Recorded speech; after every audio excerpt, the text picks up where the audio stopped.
So guys, today we are going to be filling out a character sheet. You remember Vigo Roboto? Well, let's pretend he doesn't exist, right? We're going to fill this character sheet out together. Now, I told you in the last video that a character sheet gets filled out and you fill in stats using 4d6, okay? Now, we are going to start with determining what our strength is, all right? We're going to roll 4d6 very quickly. See? Now, we have 2 1s, a 3, and a 4. We have to get rid of one of these ones. Bam, we have an 8. That's great. We'll start with 8. Let's assume this 8 is in strength, so we'll put the 8 here in the small box. And we will put the modifier that we have over here in the big box. So the way everybody can see it, your DM can see it, you can see it clearly, you don't forget. Bam, your modifier is there. Now, let's try for dexterity. We have 3, so we'll get rid of one of these 3s. We have 13. Bam. 13 is our dexterity, which means our modifier is +1. Now, I know I explained this in the last video, so I'm going to explain it one more time. Your modifier goes up by every 2. For every 2 points you have in a stat. So we're going to get rid of this, and we have a pretty good stat here. We have a 15 for Constitution. Constitution is, god damn it, I wrote that in the wrong spot. That's fine. We have 15 for Constitution, which means that our Constitution modifier is +2. We just gotta we'll just work through that. We gotta make sure we remember. And Intelligence, bam, get rid of this 2.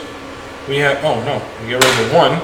We have 5, that's 9. So our Intelligence is 9, which means it's still -1. Okay.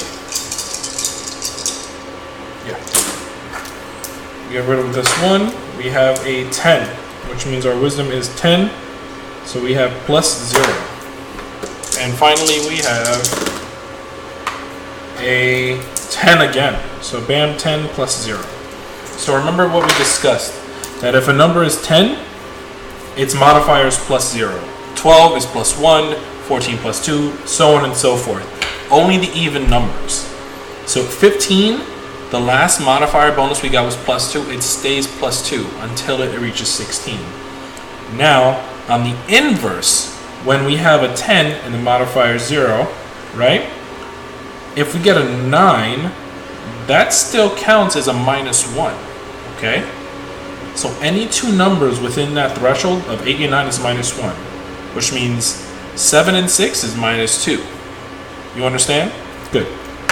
Now this sheet is a little different from the other one because, bam, the skills are lined up with the stat that they're related to, okay? So, in Constitution, there's no real skills that go with it because, you can throw rocks at your own body? I don't know, that doesn't make sense. But we have Strength. The proficiency here that we're looking for, proficiency is always +2 at level 1. The saving throw, let's pretend we're proficient in it. So if we have a -1 in strength, we're going to add our proficiency to it, which will make it +1. And we're proficient in athletics for whatever reason. That's going to be +1. In this example, it's just +1 to everything. We're not going to say we're proficient in any of these things, right? Constitution, we'll say we're proficient in this saving throw, which makes it +4. Intelligence, yeah, that doesn't matter. Okay. So Intelligence is just -1, -1, -1, -1, -1, -1. Don't need to know any of that stuff, right? We're just a regular fighter.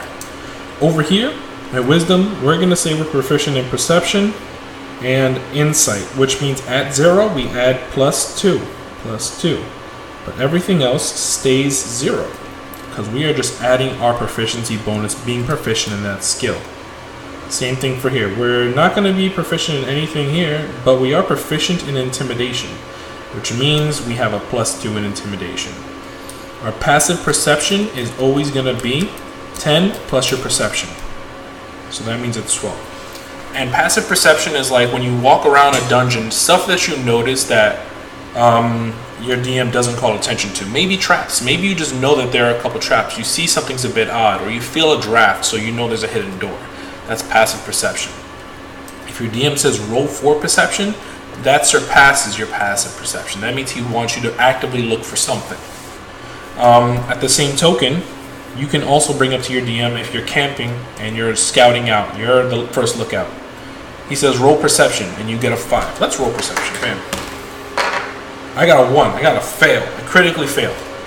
I could, if my player was like, hey, damn, my passive perception is 12, does that beat it? I don't want to use this 1. My passive perception is 12. I shouldn't have to roll if it's anything less than 12.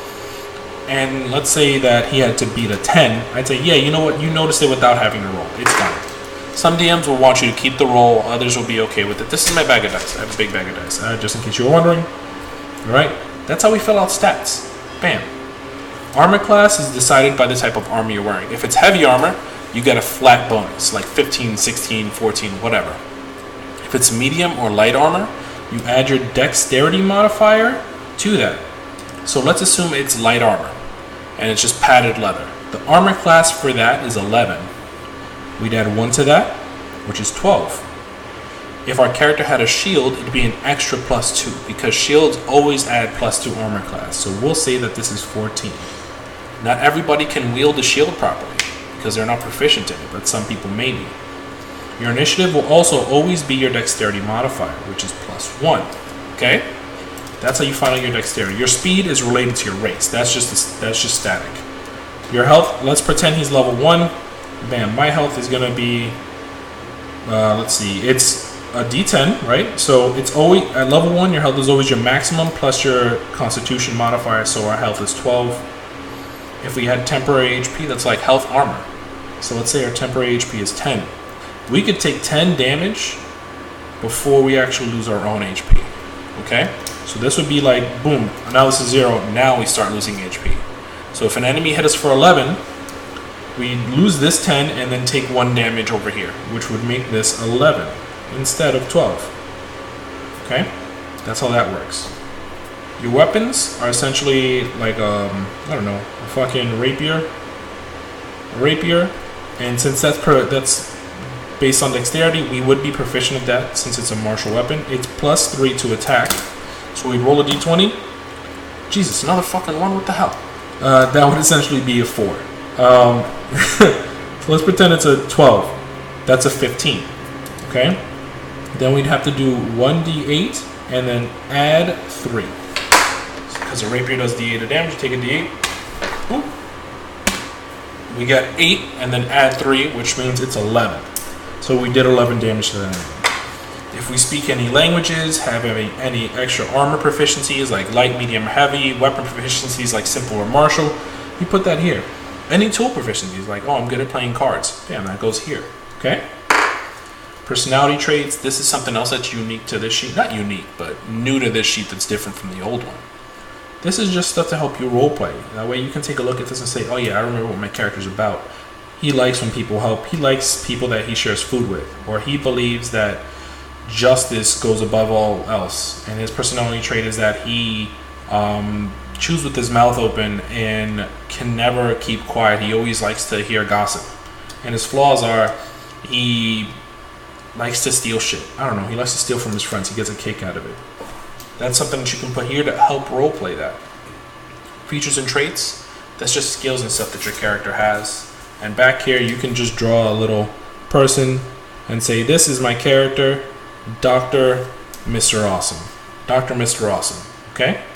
You fill out and describe Dr. Mr. Awesome here with his age, height, weight, eyes color, skin color, hair color, whatever organization he's a part of. Dr. Mr. Awesome is a doctor. You could say the Doctors Guild. Doctors Guild. I have terrible handwriting. I apologize. Backstory. Dr. Mr. Awesome is actually Batman. His parents got shot with arrows. Bam, fill that in there. You can elaborate on that with your DM. Over here we have additional features and traits. Whatever you couldn't fit here, you fit right there. And treasures. Any special shiny objects you can put there. You can say, Talking Diamond. Talking Diamond. I don't know why you'd have that, but you have it. Bam, Talking Diamond. This is Dr. Mr. Awesome, okay? We filled out this sheet, and essentially, hopefully you understand how this works. So, that's how we filled out our sheet together pretty quickly. I'll elaborate and do like a real sheet thing if you want. Just, fucking tell me, I guess. All right, so whatever. Bye.